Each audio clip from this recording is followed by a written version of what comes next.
Good evening, India. I am Ankita Singh and you're watching Channel 6 Network's Evening Bulletin. It's a new day and we are here to bring you the latest updates from across the nation and beyond. So stay tuned as we dive into the top stories this evening. In a crucial development, the Maharashtra Vikas Aghadi MVA Alliance has finalized its seat sharing formula for the upcoming Maharashtra Assembly elections. Congress will contest 105 seats following marathon meetings with top leaders like Balasaheb Thorat of Congress, Sharad Pawar and Uddhav Thackeray. This decision sets the stage for a fierce electoral battle, with final candidate announcements expected soon.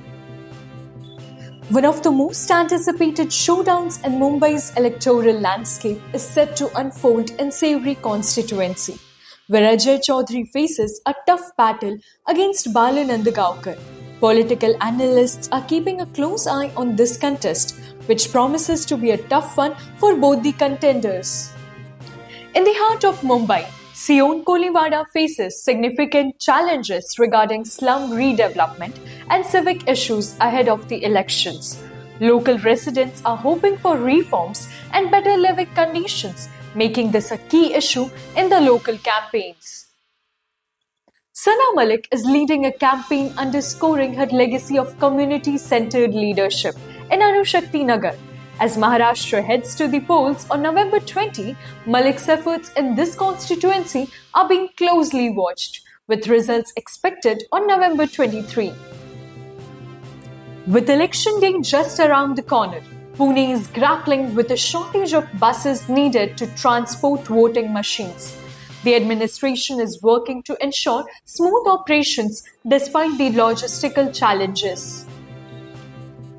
In national news, Prime Minister Narendra Modi has announced relief measures following the devastating fire at Jhansi's Medical College NICU, which tragically claimed 10 lives. Investigations are underway to determine the cause of the fire.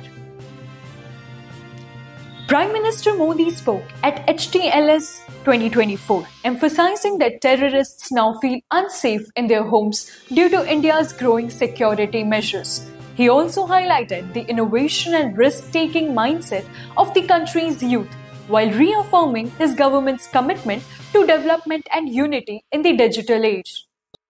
In a historic move, SpaceX will launch ISRO's GSAT-20 satellite, marking a new phase in international space collaboration. This partnership is expected to enhance India's satellite capabilities as ISRO continues its strides towards a stronger space program. In a significant ruling, the Supreme Court has rejected Vedant's plea, upholding the closure of the Thoothukudi copper plant. The apex court has prioritized public health concerns over industrial expansion. Foreign Minister S. Jaishankar has stressed that disengagement along the line of actual control (LAC) should lead to de-escalation and stability in India-China relations. The statement follows intense diplomatic efforts aimed at normalizing relations between the two neighboring countries. Thank you for watching Channel 6 Network. Get more details on channel6network.com and do follow us on social media. Good night.